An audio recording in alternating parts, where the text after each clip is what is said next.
Allahumma sholli ala sayyidina Muhammad wa awzil zalimin bil zalimin.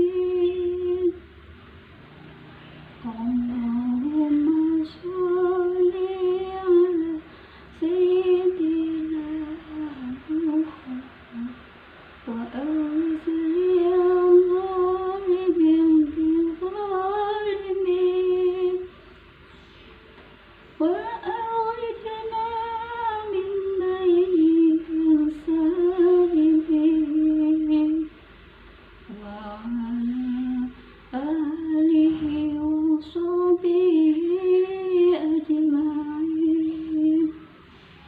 Assalamualaikum warahmatullahi wabarakatuh.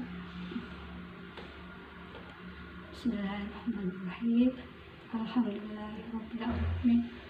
Wassalatu wassalamu ala asyrofil mursalin sayyidina wa maulana Muhammadin. Rabbi shrah li sadri wa yassir li amri wahlul 'uqdatam min lisani yafqahu qawli. Salam sejahtera, selamat pagi untuk para semua sahabatku dimanapun Anda berada.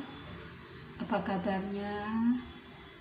Semoga semua sahabatku senantiasa sehat dan dalam lindungan Allah Subhanahu wa Ta'ala, dan tetap semangat menjalani aktivitas, dan tentunya semoga makin istiqomah, ditambahkan iman Islamnya, dan tetap semangat menjalankan aktivitas sehari-hari.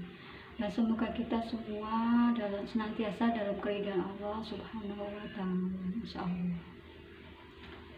Alhamdulillah, di pagi hari ini Allah memberikan kesempatan kita untuk saling berkongsi, saling memberi manfaat, dan tentunya saling semoga mampu membahagiakan.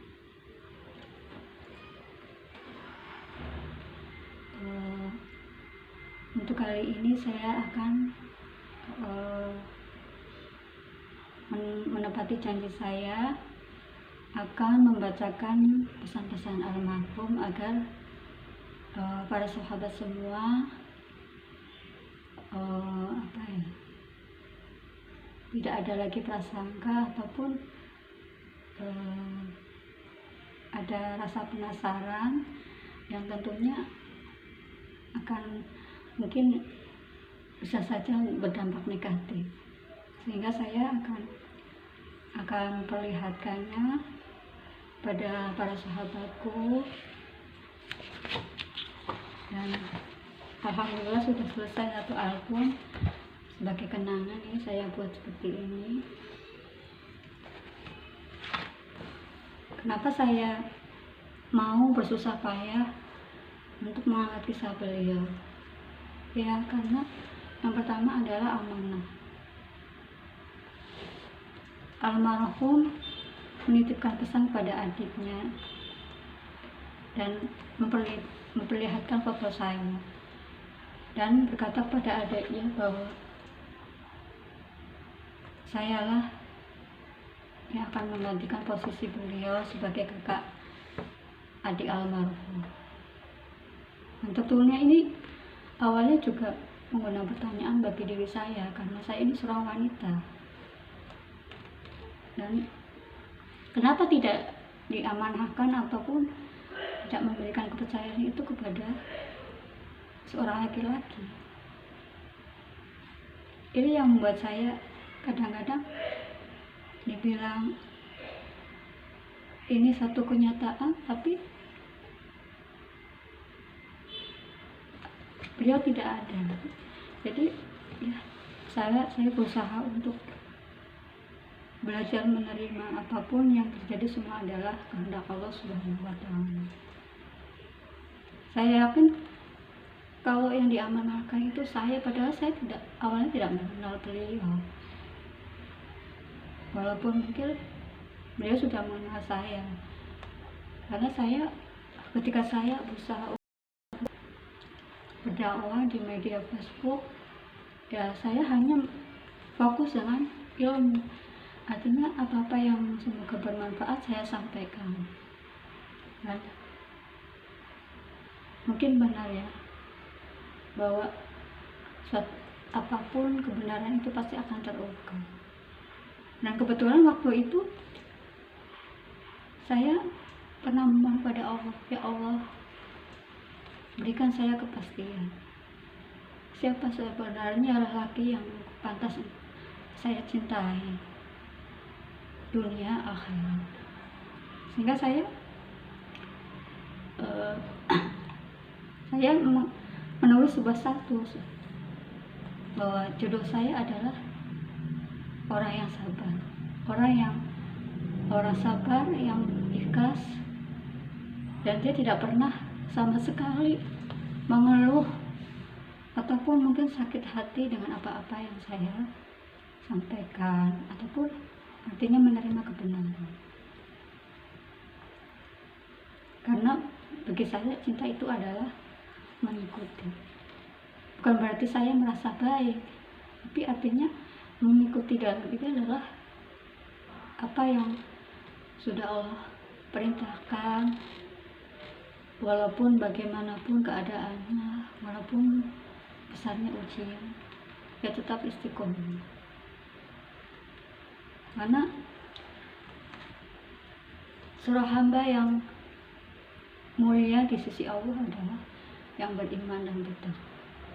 Allah tidak melihat fisiknya, Allah tidak melihat paras wajahnya ataupun pangkat derajatnya. Dan memang ketika saya berumur 40 tahun, saya memohon terus pada Allah. Waktu itu kira-kira bulan Ramadan, dan doa saya dijawab ketika bulan Syawal. Jadi almarhum meninggal di bulan Syawal.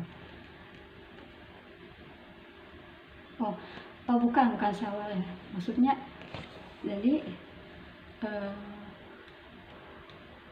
bulan Syawal. Jadi intinya pada bulan Syawal itu Allah menjawab doa saya, dan semua saya terkuak dengan sendirinya melalui adik kandungnya. Dan adik kandungnya dalam waktu yang singkat akrab dengan saya, walaupun mungkin saat ini ada seseorang ataupun yang tidak suka dengan hubungan baik saya dengan adik almarhum.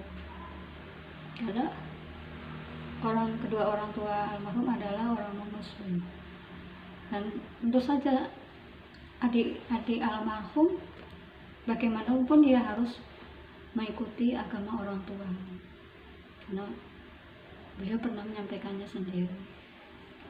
Walaupun adik almarhum dalam hatinya dia beriman, dia mengimani Allah. Bahkan dia sampaikan pada saya melalui DM ketika kami masih saling berkomunikasi, pernah secara sembunyi-sembunyi. Artinya apa? Sebenarnya semua itu karena keterpaksaan, karena menghormati kedua orang tua. Dan saya hanya mendoakan semoga adikku di sana sukses selalu dan mampu menjadi seorang tentara marinir yang bermanfaat bagi bangsa, bagi agama, bangsa dan negara. Dan semoga tetap menjaga amanah almarhum. Dan kakakmu di sini senantiasa mendoakanmu, semoga Allah melimpahkan taufik dan hidayahnya. Karena hijrah itu berat, tentunya banyak rintangan, hambatan, apalagi hidup di tengah kedua orang tuanya yang muslim.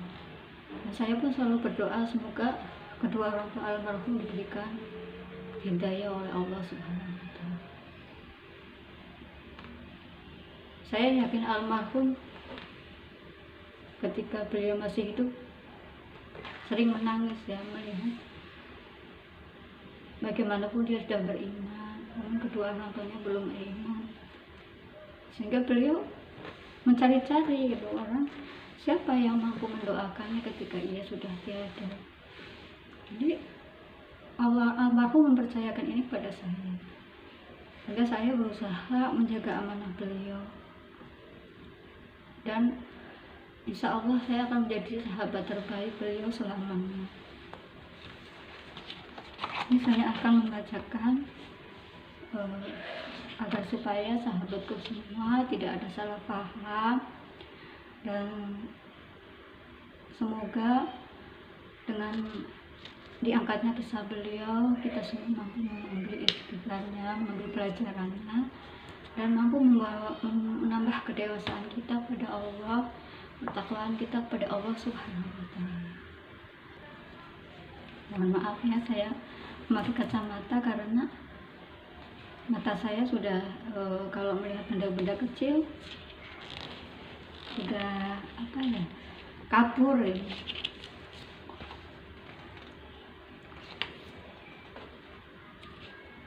Jadi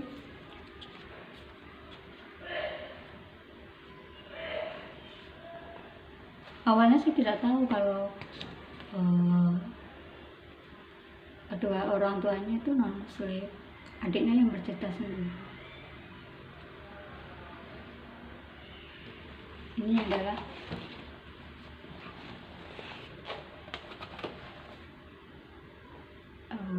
SMS adiknya.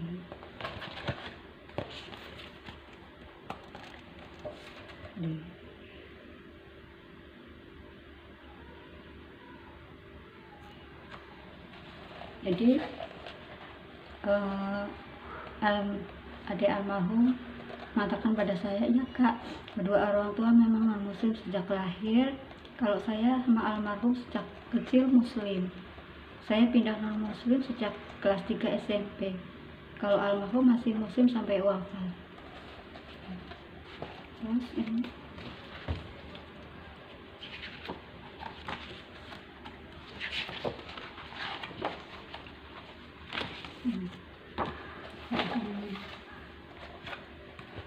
silakan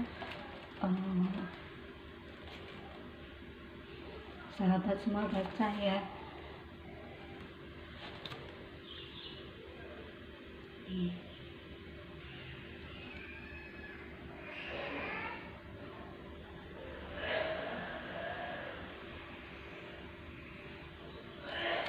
Jadi adiknya bilang, almarhum bilang ke Rizky, suatu saat nanti kakak bakal menggantikan almarhum sebagai kakak Rizky, dan sekarang menjadi kenyataan juga. Jadi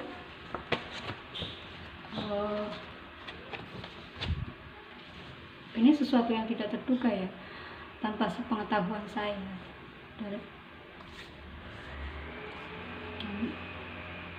Ya, saya sebagai sahabat, saya akan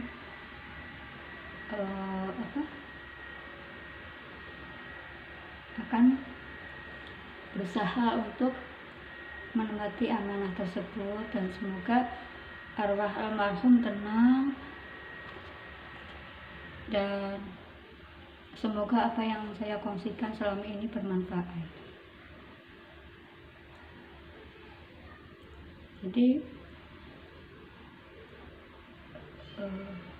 saya pernah bermimpi. Jadi dalam mimpi ketika saya bekerja di rumah majikan saya orang Cina, awal pertama saya bekerja di Malaysia, saya bermimpi bahwa jodoh saya adalah seorang yang penyabar, dan saya adalah seorang ulama.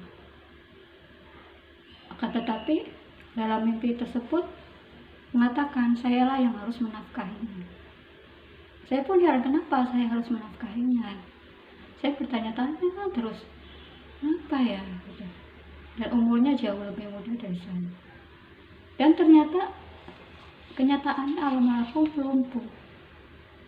Mungkin itu makna dari mimpi saya yang harus menafkahinya. sehingga saya bertahan walaupun banyak godaan. Saya berusaha untuk bertahan. Dan ketika saya umur 40 tahun, genap 40 tahun, itulah Allah menjawab doa saya. Saya dipertemukan dengan almarhum 3 hari sebelum wafat. Saya digerakkan untuk menemui beliau. Dan ternyata 3 hari kemudian beliau wafat. Innalillahi wa inna ilaihi raji'un. Oleh karena saya pun berusaha untuk menerima apapun yang Allah takdirkan untuk saya. Semoga ada hikmah di sebalik. Dan alhamdulillah antara almarhum saya semakin kuat. Jadi saya kehidupan almarhum itu menjadi cerminan buat saya. Almarhum meninggal bulan Syawal, benar ini. Almarhum meninggal bulan Syawal pada hari Sabtu. Nah, saya bertemu beliau di hari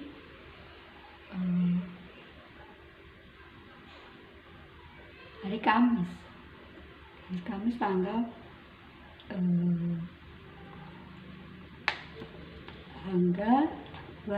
ya.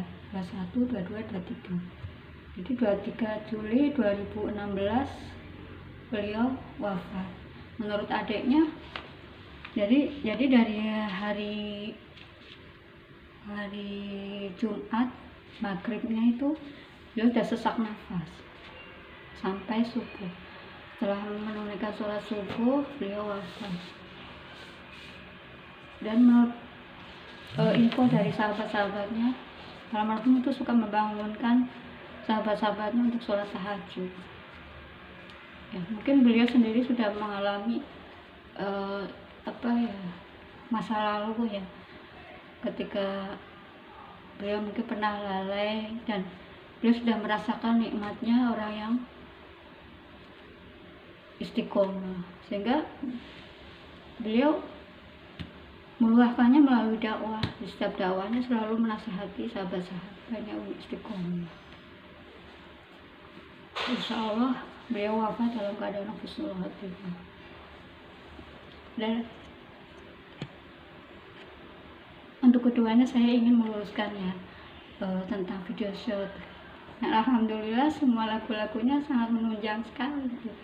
Jadi kita harus mampu mengambil pelajaran. Seperti lagu Satu Rasa. Satu Rasa itu sebenarnya kalau kita renungi adalah menggambarkan cinta. Cinta itu apa? Cinta itu tidak berbaur dengan kebohongan. Artinya satu kata, satu hati, satu perbuatan. Itulah cinta. Itu makna jadi satu rasa. Jadi saya kadang-kadang ya Allah, lagu itu seperti Allah persembahkan untuk saya. Benar-benar saya kadang-kadang mendengar lagu itu adalah menjadi penyemangat saya. Jadi apa yang lirik lagunya itu seperti apa yang diluahkan oleh almarhum itu. Dan ada satu lagu lagi yang menggambarkan kehidupan saya, yaitu Sang Dewi. Makna Sang Dewi adalah seorang wanita yang di masa lalunya mengalami ataupun terluka parah ataupun mungkin dihianati. Namun walaupun dalam hampir keputusasaannya tetap bertahan, usaha untuk bangkit, pada akhirnya dipertemukan dengan seseorang yang mampu membuatnya bahagia. Dan ingatnya, bahagia itu bukan harus seorang laki-laki yang mampu membuat kita terbang. Terbang di sini membuat kita memberikan kesenangan, terbang ke seluruh keliling dunia, ataupun memberikan harta, rumah, mobil. Itu adalah sementara. Tetapi seorang laki-laki yang mampu beriman dan bertakwa, dari Allah dan taat pada Rasul. Inilah makna dari seorang laki-laki yang baik. Jadi setiap pelaku sebenarnya ada makna, cuman kita kadang-kadang terbawa halusinasi ya masing-masing. Jadi kekasih yang halal itu yang mana? Kekasih yang mencintai kita karena Allah Subhanahu wa Ta'ala. Jadi kita belajar untuk menyikapi, memaknai setiap lagu. Jadi jangan menghakimi orang dengan musik itu haram, lagu itu haram. Coba kita renungi apa isi syair tersebut. Kalau kita mampu menyikapinya dengan positif thinking, maka ada ilmu di dalamnya. Jadi lagu-lagu yang di video shot itu memang termasuk bisa memberikan hidayah gitu, bahwa cinta itu memang cinta itu bukan tentang tapi cinta itu tentang rasa yang Allah berikan. Jadi jangan kita salah paham menyikapi cinta. Cinta itu datangnya dari Allah. Jadi sehingga tidak perlu kita berhayal, karena jodoh itu Allah yang memberikan.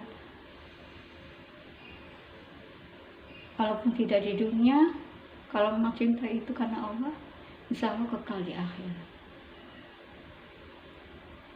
Jadi harapan saya, keaktifan saya di YouTube ini, para sahabat semua mampu memahami apa-apa yang kita lihat. Jadi jangan hanya berpikiran negatif, karena Islam itu rahmatan lil alamin. Jadi Islam itu mudah, tapi jangan dipermudah. Seperti contohnya, tidak perlu berzikir, tidak perlu bersolawat secara berjamaah. Padahal semua itu adalah satu jalan untuk mendekatkan seorang pada Allah. Usaha. Kan kita tidak mungkin kita bisa mengingat Rasulullah tanpa adanya bersolawat. Karena cinta itu kan selalu mengingat, menyebut. Itu bukti cinta. Mengingat, menyebut. Seorang cinta itu pasti akan jadi kemanapun dia akan mengingat dan menyebut. Jadi begitupun kita dengan Allah Subhanahu wa Ta'ala. Jadi di sini juga saya juga dakwah ya. Jadi saya tuh door ditunjukkan orang yang lalai. Jadi dititipin harta, tapi dia tidak mau mana. Tapi saya, walaupun gaji saya kecil, karena itu amanah Allah, saya akan tetap bertahan sampai Allah benar-benar memberikan jalan keluar. Dan kebetulan majikan saya di sini sedang membangun rumah. Di sini rumah kontrakan, bangun rumah di satu komplek. Jadi kemarin ini benar-benar kejadian. Jadi majikan saya itu suka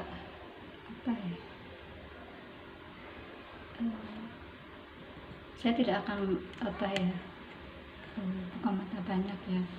Intinya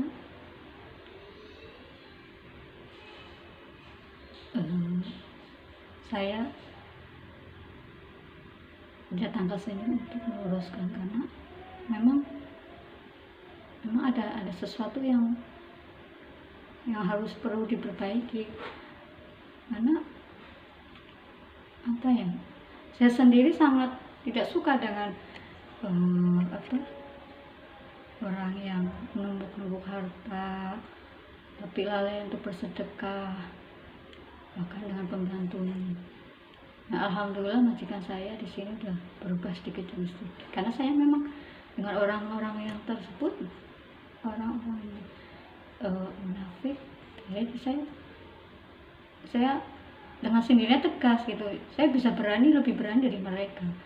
Seperti saya menghadapi orang kafir. Awal-awalnya memang saya Memang itu Allah buat seperti itu. Pada akhirnya kalau saya sudah memberikan kebaikan, sudah memberikan manfaat, tapi kok tidak berubah, maka jalan satu-satunya kita harus tegas, ya demi kebaikan. Ya, alhamdulillah, karena majikan saya lebih muda dan posisinya sekarang juga lagi memerlukan pembantu, ya bukan seorang asisten, jadinya saya berusaha untuk bertahan.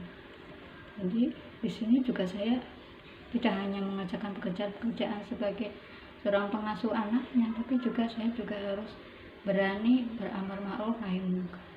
Kemarin ini karena hujan, jadi mau berangkat kerja dia selalu kayak orang malas gitu, padahal gajinya banyak, sebagai PNS banyak, tapi tidak seimbang dengan apa yang dia berikan pada Allah Subhanahu wa Ta'ala. Ketika hujan, dia sempat mengatakan, ya hujan, mau berangkat saja hujan. Allah dengar, Allah mau mendengar. Nah, saya jadi kita kalau ada hujan itu bersyukur, alhamdulillah. Kalaupun memang kita meminta pada Allah untuk menghentikan hujan, contohnya dengan membaca sholawat nariyah, itu bukan berarti menolak, artinya memohon agar hujan reda dan mampu menjalankan aktivitas seharian. Misalnya kita akan keluar, misalkan ada keperluan memang harus dikerjakan, kok hujan, kita boleh minta oleh Allah, tolong hentikan hujan agar saya bisa melaksanakan ibadah. Jadi tidak salahnya, tapi jangan sampai kita mengatakan hujan, kayak seperti lagu anak-anak kecil, rain go away. Itu sebenarnya lagu-lagu itu kurang memberi didikan, ya, karena hujan itu rahmat. Kenapa harus suruh pergi atau menolaknya?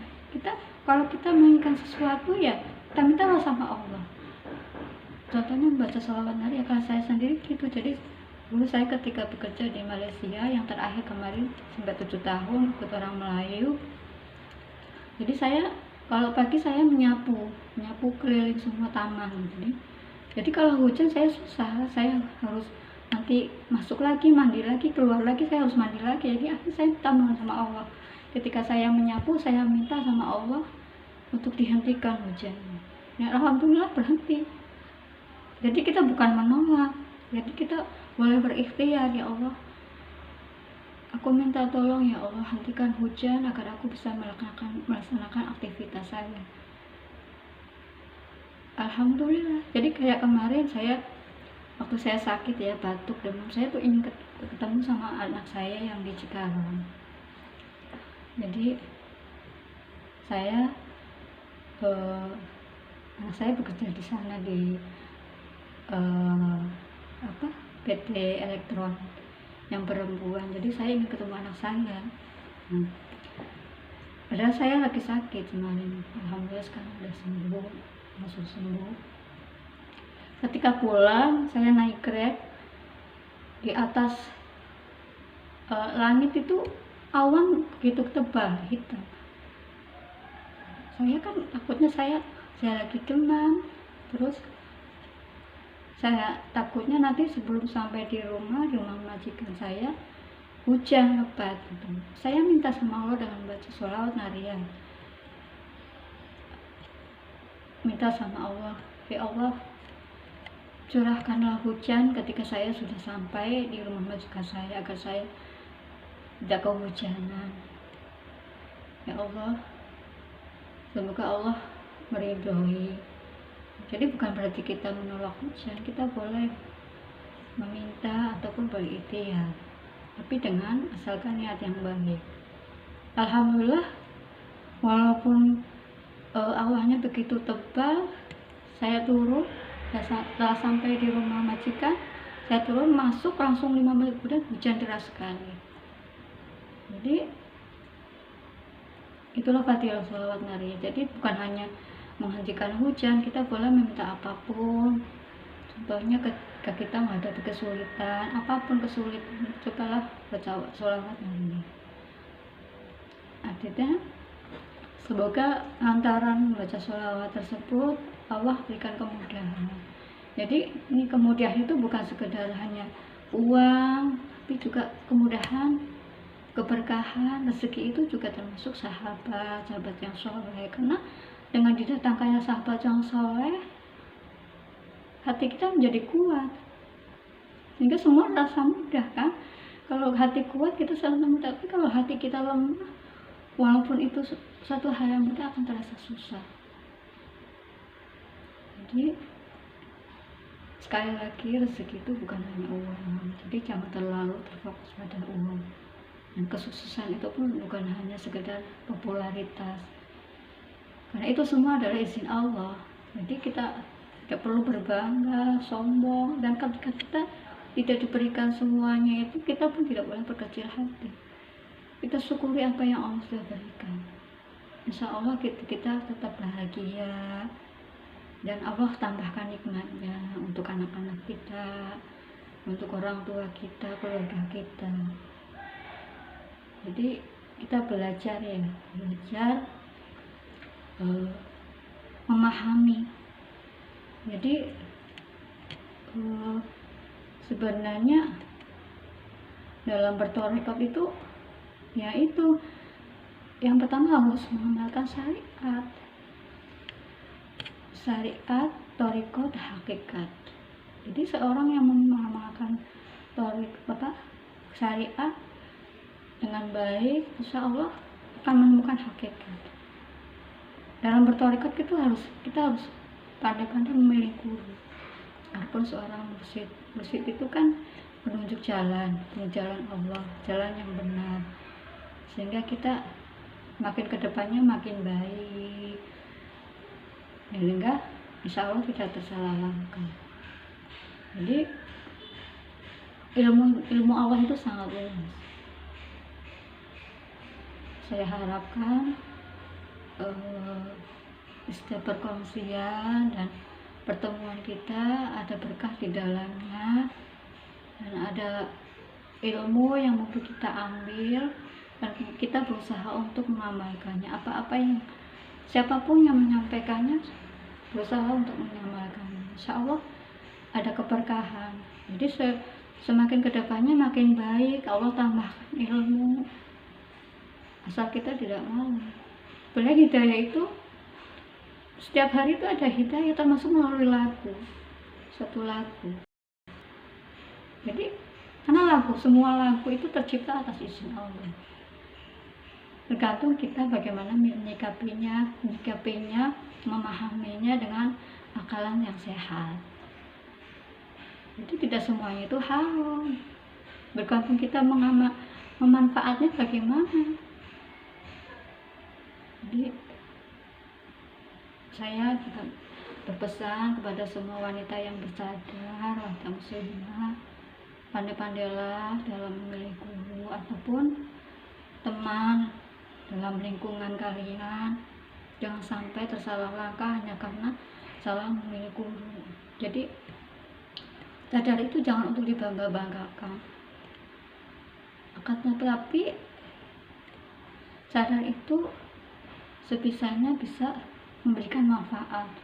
Kalian bercadar, kalian bertambah imannya, tapi juga tidak tersalah langkah, sehingga amal-amalannya tidak menyesatkan diri sendiri. Itu mungkin ketika menyampaikan pada orang lain juga menyesatkan, karena prosesnya juga tidak sesuai dengan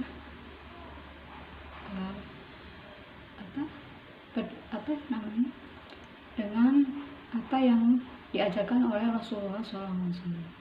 Kalau Rasulullah SAW kan gurunya langsung dari malaikat, Allah melalui malaikat.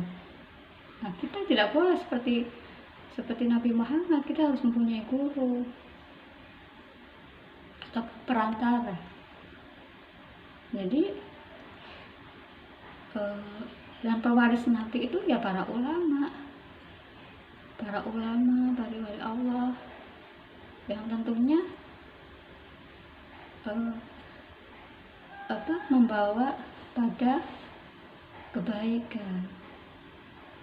Al-sunnah wal jamaah, artinya tidak bertentangan sunnah dan Quran. Jadi penting sekali ya. Jadi salah satu tujuan saya bercadar ingin meluruskan. Jadi jangan sampai kita bercadar tapi orang-orang di sekeliling kita menyesatkan kita, dan pada akhirnya apa yang kita lakukan sia-sia.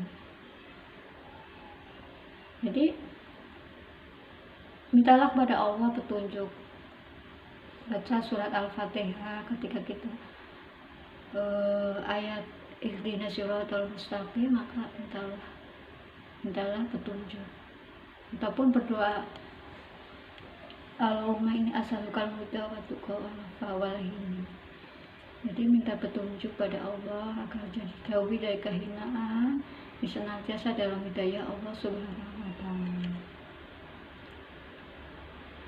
Untuk kali ini saya cukupkan sekian para sahabat. Semoga ada manfaatnya. Billahi taufik wal hidayah. Wassalamualaikum warahmatullahi wabarakatuh.